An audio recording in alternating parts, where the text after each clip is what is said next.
शहर के दरवाजे टूटने ही वाले थे और सत्ता हाथ से निकलती दिख रही थी। तभी वह औरत सम्राट की बाहों में गिर पड़ी और उसके साथ मरने की कसम खाने लगी। लेकिन सम्राट ने कहा कि वह उसे दुश्मनों के हाथों अपमानित होते नहीं देख सकता, और यह कहते हुए उसने खंजर निकाल लिया ताकि खुद अपने हाथों से उसका अंत कर दे। उसे लगा था कि दोनों साथ मरेंगे, लेकिन अगले ही पल उसे धक्का देकर दुश्मन सेना के सामने कर दिया गया ताकि वह उसके लिए वार झेले। और तभी उसे समझ आया कि वह सिर्फ एक इस्तेमाल की जाने वाली मोहर थी। असल में उसे गद्दी दिलाने के लिए बरसों पहले उसके परिवार को युद्ध भूमि में मरवा दिया गया था, जिससे एक पूरे घराने का सफाया हो गया। भले ही उसके प्रेमी ने राज सिंहासन पा लिया, लेकिन उसका अपना परिवार पूरी तरह मिटा दिया गया। मरते वक्त उसे अपनी इस जिंदगी की मूर्खता पर पछतावा हुआ और वह पछतावे के आंसुओं के साथ आंखें बंद कर गई। शायद किस्मत ने उसे एक और मौका दिया, और जब उसने दोबारा आंखें खोलीं तो खुद को पुनर्जन्म लेकर दूसरे राज्य में पाया, जहां वह उसी व्यक्ति से विवाह कर रही थी जिसके परिवार ने उसके घराने को खत्म किया था। परिवार की रक्षा के लिए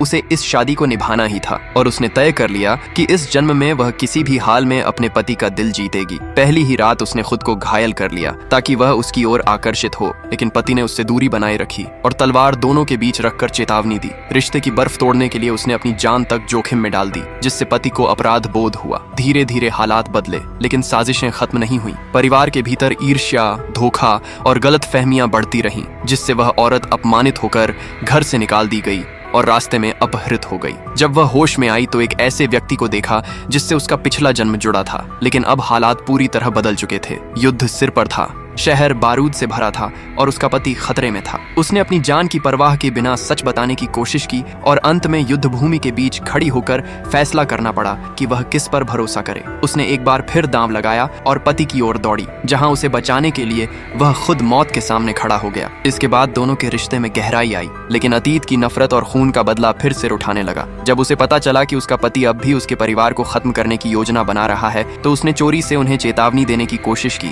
और तभी उसका पति कमरे में आ गया, जिससे कहानी एक बार फिर खतरनाक मोड़ पर आ खड़ी हुई।